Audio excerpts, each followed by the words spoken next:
Hi, I'm Stewart Spinks and welcome to episode 363 of my podcast, Beekeeping Short and Sweet. With treatments almost ready to come out of our hives, it's time for me to start under-supering. This technique, although not absolutely necessary, and sometimes called Nadiring, is a simple and effective way to help your bees through the winter.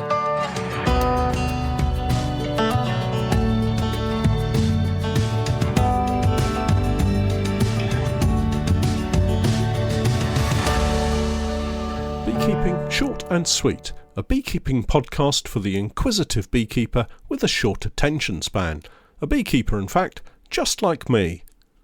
This week's podcast is brought to you, in part, by Hive Multi-Guard. So, when you need a little peace of mind that your bees are safe from dangers of all kind, pesticides, hornets, wasps and mice are no match for Hive 5. The Hive 5 Multi-Guard is the best one in town. Keeps your bees safe all year round. The ultimate solution has been found. It's Hive 5. The Hive 5 Multi-Guard fits nearly all beehives and makes beekeeping much easier. Hive 5. Hi everyone, and welcome back to my podcast, Beekeeping Short and Sweet. And I hope you're all well and enjoying this late sunshine that we've been having. It has been shining brightly once more, and maybe that's the last of the very warm weather for this year here in the UK. Friday saw temperatures in the mid-20s Celsius and a lovely opportunity to get out into the apiaries and finish off some tidying up and a chance actually to watch the bees heading out and about. Most of the pollen coming back into the hives was undoubtedly ivy. It's in full flower for us here in our apiaries in Norfolk, and watching the ivy plants themselves, there were so many insects on it, and not just our honeybees. Probably the most common insect I saw was the common wasp. Maybe that's one of the reasons they've been absent from the hive entrances recently. It's safer for them to get fresh nectar and pollen from the plant than risk fighting our honeybees at the entrance to the hives. There were also a lot of bumblebees, mostly buff-tailed bumblebees, which are the most common bumbles I've seen around our apiaries. There were also a lot of butterflies, all of the same species, the peacock butterfly.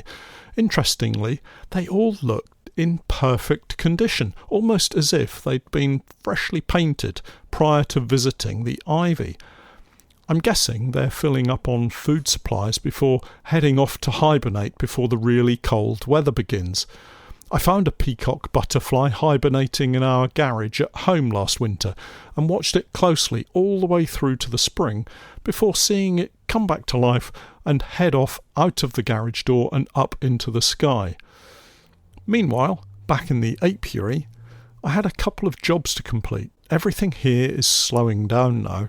After the frenetic and frantic pace of the spring and summer, I enjoy the gradual easing of work around the apiaries as it gives me time to pause, watch and reflect on how things have been. Obviously, this lasts only for about a month, and then I'm chomping at the bit again to start inspecting, and that impatient wait for the spring begins again. Of the jobs I'm trying to complete, I have managed to complete a couple. I'm still feeding nukes and a couple of full-size hives. They're all presenting a decent weight at the moment, with the exception of a couple, hence the feeding. And we have several boxes of fondant left at the unit, ready for later in the winter, should it be needed. One of the regular autumn and winter challenges is storage of all the spare equipment. With so many supers and so little workshop space, we have to be selective with what comes back. I do have a couple of apiaries where I can store spare boxes, and if you're also thinking about where to keep extra equipment and how to keep that extra equipment with space being restricted, supers are a good target for storing outside. My method has been pretty successful over the years, but there are a couple of considerations before covering them up for the winter. Empty cleaned supers maybe with frames of foundation or maybe just frames, are very easy to deal with. They very rarely get bothered by anything and can happily sit outside all winter long. The important thing with all of these supers is to pop a wire queen excluder on the bottom first to prevent rodents from getting inside and making a dry, comfortable nest for themselves over winter. Don't use a plastic queen excluder, otherwise you'll potentially find that chewed through and the precious foundation within destroyed. If you can set them on a stand or a couple of pallets, so much the better. It allows the air to flow through them and stops them going mouldy. Moving on to frames of drawn comb, make sure that these are cleaned and nice and dry before storage. Easy to do if you only have a few supers to sort. Place them back on the original hive, above the crown board, and the bees will clean them out quickly and effectively. They will sometimes move the stores into the middle frames rather than taking all of that honey down into the brood box, but these can be quickly dealt with. If it's just a little stored nectar, they can be washed out. More than this, and a chest freezer can be very handy to have available. If not, then washing them out with a gentle hose will be fine. Once comb has been cleaned out by the bees, look through the frames for any that contain pollen. This always seems to be a magnet for the range of pests that will ruin the frames for you, particularly the wax moth. If I find any pollen in the cells, I'll try to freeze those frames, and if I don't have space, I'll render them down and start again. You could get lucky and not have any damage, but if you do, they'll damage more than just the frames with the pollen in them, so it can be a risky business. You could always use a strong acetic acid treatment to kill off bugs and the like, but again, this is not without danger. If you go this route, ensure you have full personal protective equipment, and remember, the acid will start eating away at any metal in your supers, runners and the like, so remove these if you can. An easy way to use this method is by placing the supers in one of those giant wheelie bin plastic bags. You can stack quite a lot of supers in a single bag, tie off the top with a cable tie or string and leave them secured. Just remember to ventilate them adequately before either storing or reusing them on any hives though. I kind of put this method in the same group as oxalic acid sublimation. If you get it wrong, it can be a serious danger to your health or anyone that's helping you, so please do be careful. Once these supers, or any boxes really, you can use the same process for brood boxes used for honey this season too, but once they are cleaned and stacked up and ready for winter, pop on a roof, secure everything with a strap, and remember not to stack them too high. With the winter winds blowing through apiaries, it's all too easy for those skyscraper stacks to come tumbling down. That's a bit of a tongue twister. So I'm clearing out any equipment from the apiaries that doesn't have bees in it. The hive count is currently 97. This includes nukes and full-size colonies, and this winter we'll keep a close eye on how things progress and adjust the number in real time each month so you can see how our colonies are doing. All that remains now are the few little jobs involving the bees, such as removing treatments and under-supering. This whole under-supering thing is something I don't really do very much these days. With our colonies being secured in Langstroth hives, we have more than enough space for the bees to store food to see them through the winter, so the use of a super isn't at all necessary for the majority of our colonies. You might hear some beekeepers referring to it as Nadiring. Apparently, to speak the word correctly, it's pronounced nadir. I'm always torn with the use of this word. It's another example of how an experienced beekeeper can confuse the beginner beekeeper by using words not often heard. Strictly speaking, when used in beekeeping, it's not totally accurate. I have looked at a couple of dictionary definitions, and nadir means the lowest point of something. It's used in astronomy, in topography, it's used medically, and of course we use it in beekeeping. In all but beekeeping, its use is to describe the lowest point of something, but in beekeeping, it's used to describe the bottommost box. Obviously, the lowest point of a beehive is the floor, and you wouldn't want to put the super beneath the floor. If you hear a beekeeper say they've nadired a hive, depending on the type of hive they're using and the time of year, it can mean different things. For us in autumn, it means to place the super under the brood box. But for someone using a worry hive, it can be used to describe adding an empty box or super in the summer. Mostly though, you'll hear beekeepers using the term around about now. I prefer to use the term under super because it's obvious what it means. Okay, I'm just stepping off my soapbox now, and to explain what it means for me, it's quite simple. Where we have a colony that has been left with a super on, for whatever reason, this could be because there was no honey stored in the brood box at the time we removed the supers in the late summer for a honey crop and didn't want them to starve, or it could be an extra super added later in the season but not filled enough to warrant being removed and extracted.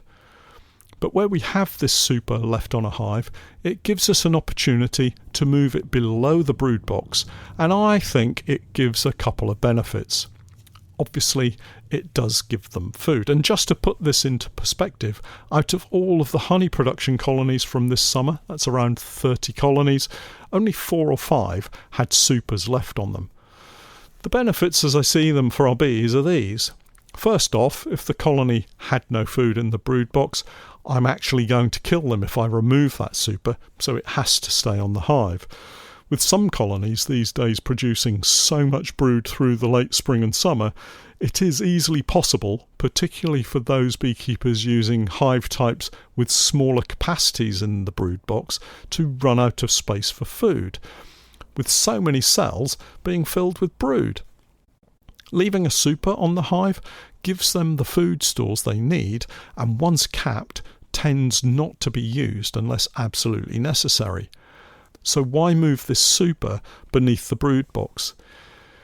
Here we can cover off the same situation with a partially filled box or a full box. My reasons are the same for both situations.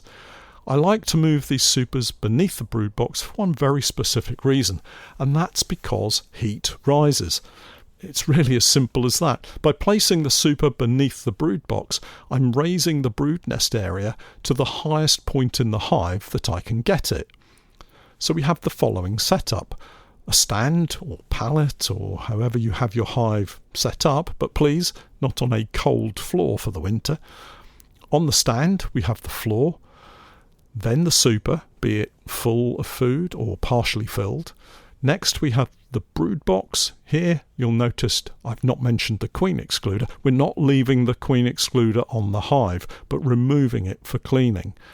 On top of the super, we place the brood box. Next comes the crown board or cover board, and finally the roof. You might also include a feeder above the brood box if you need to feed the colony, or in fact an eek if you're feeding fondant. And that's the setup. So let's look at what's happening here. Actually, not a great deal. It's not really that complicated. All we've done is remove the queen excluder and put the super beneath the brood box. We've under-supered the hive.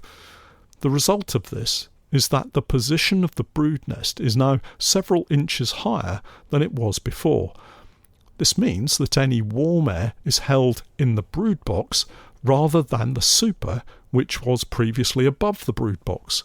This is undoubtedly going to help the colony better take care of the eggs and young larvae that will be developed over the late winter period when, for me here in Norfolk, the weather is usually at its coldest. That's late February. In moving the brood nest area higher, we also move it away from any cold winds that might be swirling around the floor area and into the hive. And really, that's my reason for making this switch. Get the brood higher in the hive so the bees can better take care of it.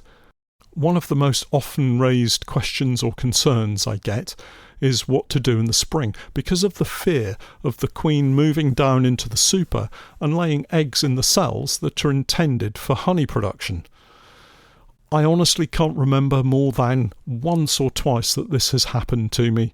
More often than not, upon the first few inspections, I find the super is completely empty of food stores and the bees are simply moving across the frames to get out to forage. If the weather is improving and warming up, the super can be removed and placed above the crown board with the queen excluder between the two in readiness for use in a few weeks after that time. If the weather suddenly improves and warms up and the bees get out foraging, let's say there's a nectar flow available, the super acts as a kind of overflow for them prior to it being moved down below the crown board. Just make sure that the crown board has access points up into that super. I know that some people do cover the porter bee escape holes in a standard national crown board. If the queen has become active and has laid eggs in the super frames, it can be moved above the brood box with a queen excluder in between. The brood allowed to develop and emerge, and then, with access to these cells being denied to the queen, the workers will revert to using the cells for honey storage, and it can be extracted as normal. And it's honestly as simple as that. Finally, just to say, if you haven't got a super full of honey or syrup on your beehive, please don't panic and think you have to rush out and put one on.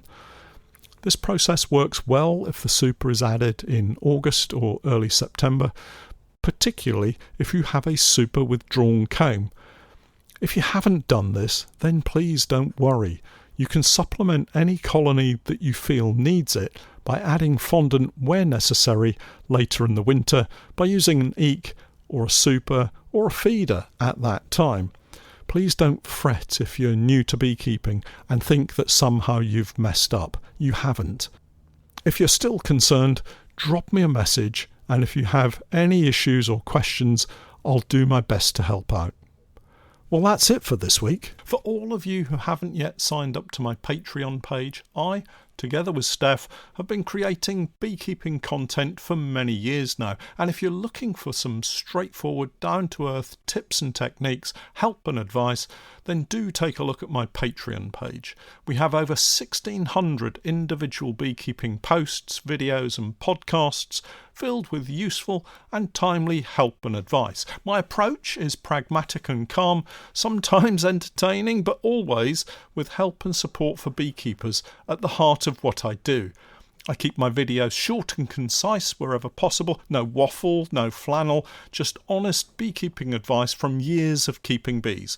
Take a look and join me for the new 2025 beekeeping season. It'll cost you less than a jar of honey. Head over to Google and search for Patreon and the Norfolk Honey Company.